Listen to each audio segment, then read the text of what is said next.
बोले मैं शादी करने जा रही हूँ तो आपको क्यों जलन हो रही है? हमें क्यों जलन होगी बताइए?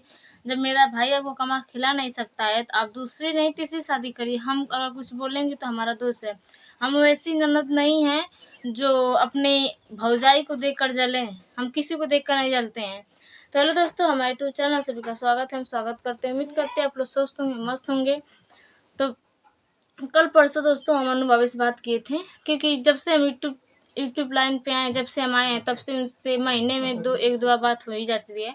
मेरा फ़ोन नहीं वो लोग उठाते हैं, कोई नहीं उठाता, फिर भी ज़बरदस्ती करते हैं, क्योंकि अक्सर गरीब का कोई सुनता नहीं है। सरकार तो सुनबे नहीं करते, अपने कहाँ से सुनेंगे। तो यही सब बात है। और वो बोल रहे हैं कि जब आपका भाई मुझे कमा के खिला नहीं सकता है, मेरा भाई मेरी बेटी को जब देखेगा नहीं, ना मुझे ले जाएगा, ना मुझे देखेगा, ना मुझे सुनेगा, तो आपका बात भी सही। हम अपने भाई का पक्ष नहीं लेंगे। जो सही है मैं उसी का साथ दूंगी, जो गलत है मैं उसका साथ नहीं दूंगी। और इसमें मैं झूठ नहीं बोलूँगी और ना मैं किसी को गलत कहूँगी। बस मैं आपको सुझाव दे सकती हूँ, और क्योंकि मैं आपसे छोटी हूँ और मैं आपको सुझाव दे सकती हूँ। मैं आपका साथ दे सकती हूँ, और मैं उसके अलावा मैं आपका कुछ नहीं कर सकती। तो ये तो बात सही है। घर पे भी नहीं देते हैं, ना माँ को देखते हैं, ना पिताजी को देखते हैं, किसी को नहीं देखते। वो पैसा कमाते तो करते क्या है, पता नहीं क्या करते हैं। आज से नहीं वो कमा रहे हैं हाई स्कूल की पढ़ाई छोड़े हैं तब से वो कमा रहे हैं, और कमाए हैं तो बस लुटाए हैं दूसरे के ऊपर। हम लोग भी छोटे थे, हम लोग घर पे थे, हम लोग को नहीं कोई देता था, बस दूसरे के ऊपर लोग लुटाते थे। आज उसी का नतीजा है कि वे लोग दर दर ठोकरे खा रहे हैं। तो यही सब बात है। और रही बात अनु भाभी की शादी करनी, तो आप दूसरी शादी करिए। अगर हम आपको कुछ कहें तब, जब नहीं संभल पाएगा, जब नहीं हो पाएगा, तो कोई वो कदम उठाएगा ही। तो कोई भी औरत रहेगी, जब एक आदमी जब नहीं चल पाता है तो दूसरा उसे करना ही पड़ता है। और भगवान रोज ही न करें कि हर एक औरत को ऐसा कदम उठाना पड़े। तो यही सब बात है। और मैं अपने भाई को बोलूँगी, अभी भी वक्त, अभी भी समय, अभी आप समझ जाइए, सुधर जाइए, क्योंकि बिगड़ने में टाइम नहीं लगता है, बनाने में बहुत टाइम लगता है। क्योंकि मैं वो चीज़ झेल रही हूँ, और जितना मैं झेल रही हूँ उतना आप लोग नहीं झेले होंगे। बस झेले होंगे तो अपना उधर ही बाहर का झेले होंगे। घर में रहकर देखिए, घर में रहकर आप लोग देखेंगे तब पता चलता है कि यहाँ कितना बहन बेटी कितना सुनती हैं। कोई भाई अगर दूसरी कास्ट शादी करता है, भाग कर चाहे जैसे भी करे, अगर उसकी बहन की शादी होती किसी और पर, किसी बात को लेकर झगड़ा होता है, तो उसे बहुत ताना सुनना पड़ता है। इतना ताना सुनना पड़ता है कि उससे बर्दाश्त नहीं होता है। दो चार बात बोल देती है तो ऊपर से उसके ऊपर ही इल्जाम आता है। ऊपर से लोग कहते हैं तुम पढ़ी लिखी हो, तुम चुपचाप रहो। पढ़े लिखे हैं तो इसका क्या मतलब कि सर पे कोई नाचेगा? कितना कोई चुप रहेगा? चुप उतना ही रह सकता है जितना उसके अंदर क्षमता होती है, उससे ज़्यादा वो चुप नहीं रह सकता है। मैं अपने भाई से बोल रही हूँ, अभी अब संभल जाइए। आप लोग की वजह से मुझे झेलना पड़ रहा है।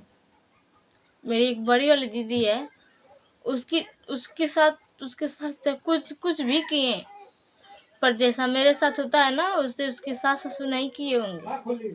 जो प्यार मेरे बेटा और बेटी को मिलना होता है, वो प्यार मेरे बेटा और मेरी बेटी को नहीं मिलता है।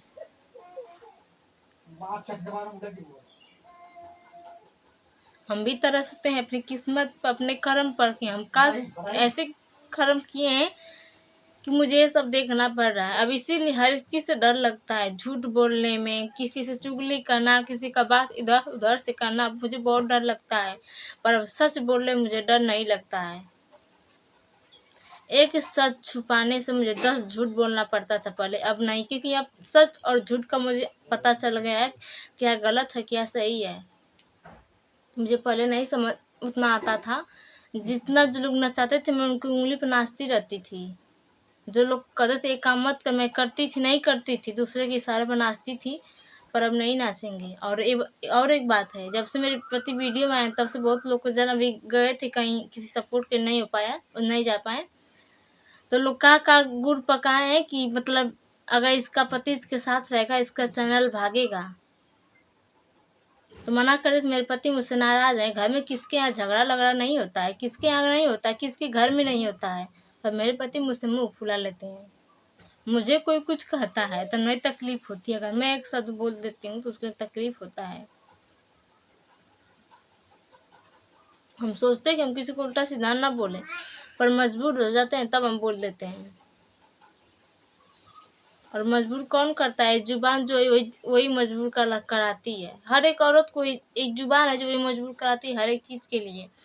और जिस पेट के लिए दिन रात लोग एक करते हैं, उसी पेट के लिए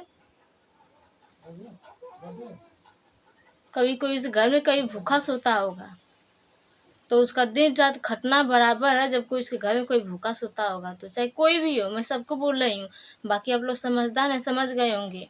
चाहे मेरी ही माँ, मेरे पिता ही क्यों ना हो, अगर उनके घर में अगर कितना ही लोग कमा कर रहे हैं, अगर उनकी घर की अगर लड़की या कोई भी अगर उपवास सोती होगी तो उनका कमाना एक, हम क्या करें, हमारे कुछ कहेंगे नहीं। तो यही सब बात है। रामू भाई, मैं आपसे अभी भी समझ जाइए, क्योंकि आपके साथ साथ सबके भविष्य पर असर पड़ रहा है, क्योंकि आप उसी खून खानदान के हैं। मैं अपने सब एक भाई किया है तो उतना मतलब घर से मतलब ही नहीं रखता है, अपना अलग कमाता खाता है, किसी मतलब नहीं रखता है। कम से कम आप तो अभी समझ जाइए। आज मुझे लोग कह रहे हैं, कल मेरे बच्चे बड़े होंगे, मेरे बच्चों को लोग कहेंगे तो मम्मा है ऐसा, तो मम्मा, वो सब क्या सोचेंगे? वो सब क्या सोचेंगे? और वीडियो आप लोग का सब देखता है, एक दूसरे सब देखता है। तो कुछ बात ऐसी होती, हर एक बात हकीकत नहीं होती वीडियो में। सबके वीडियो में कुछ लोग नाटक करते हैं, पर मैं नाटक नहीं करूँ, मेरा रियल है, मैं हकीकत में सब कुछ बना रही हूँ, क्योंकि मुझे नाटक करना नहीं आता है सबके जैसे। और बहुत लोग कहती है नाटक करती है, ऐसी है वैसी है, जैसे भी हैं हम अपने लिए अच्छे हैं। पहले हम भी सोचते हैं कि मैं अपने पति के लिए बहुत लकी हूँ। मैं पहले ही सोचती थी कि मेरे माँ बाप नहीं है, मेरे पति मेरा दुख तकलीफ सुनेंगे, पर आज मुझे बहुत तकलीफ, बहुत अफसोस होता है, बहुत अफसोस होता है। सोचते सोचते आधी आधी घंटा, एक ही घंटा हम रोते रहते हैं, पर कोई आज पूछने वाला नहीं है। सिर्फ उन्हीं के सामने हम रोते हैं, किसी के सामने नहीं रोते हैं कि कब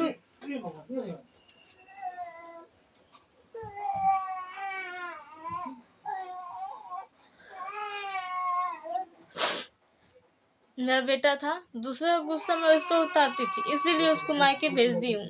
क्योंकि उल्टा सीधा लोग मुझे बोलेंगे मेरा बेटा वो भी बड़ा हो रहा है, सुनेगा तो वो भी मुझे कुछ उल्टा सीधा कहेगा। मैं इसीलिए चाहती हूँ मैं यहाँ पर नहीं रह, आप लोग मेरा सपोर्ट करिए कि मैं कहीं अपने बच्चों को लेकर कहीं और जाकर रहूँ, जहाँ पर मेरे अपनों का कोई आना ही जाना ना रहे।